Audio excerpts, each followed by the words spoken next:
sekitar seminggu yang lalu itu TV One men-spill yang mereview rumah apa istilahnya RTJM, rumah tapak jabatan menteri di IKN, di spill di situ oleh TV One. Ya fasilitasnya cukup komplit. Nah, ini kalau saya men-spill ini adalah ini rumah bukan jabatan menteri, tapi sudah siap huni dan sudah dihuni. Nah, sementara kalau saya tidak tahu apakah maksud TV One itu untuk mereview RTJM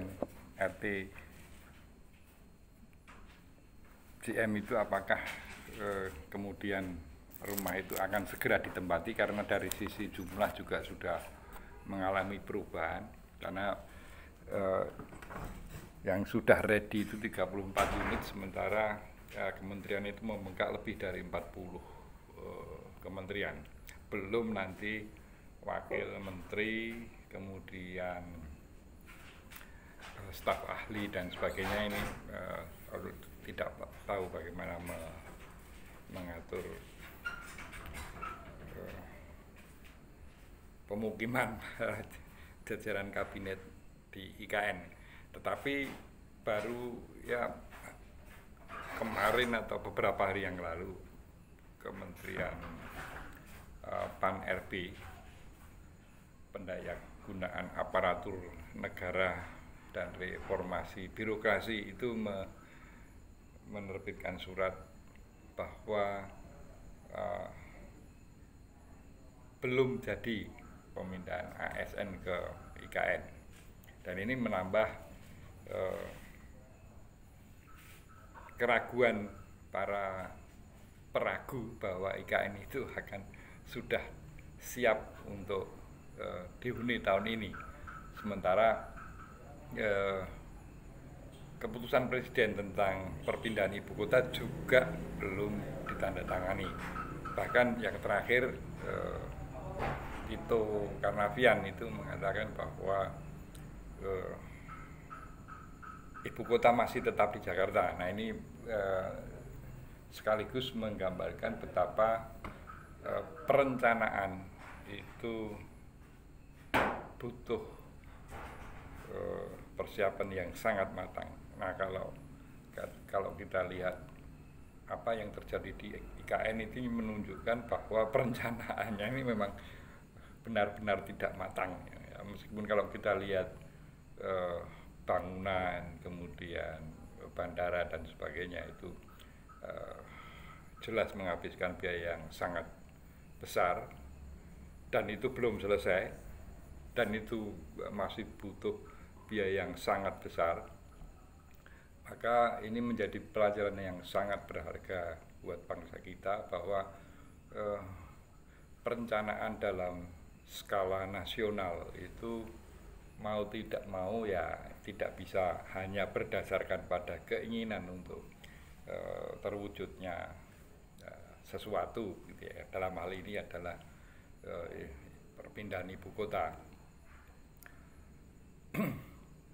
Ya, meskipun sampai saat ini kita juga belum mendengar ketegasan dari Mr. Prabowo apakah ibu kota itu belum akan pindah atau tidak akan pindah. Ini belum ada penjelasan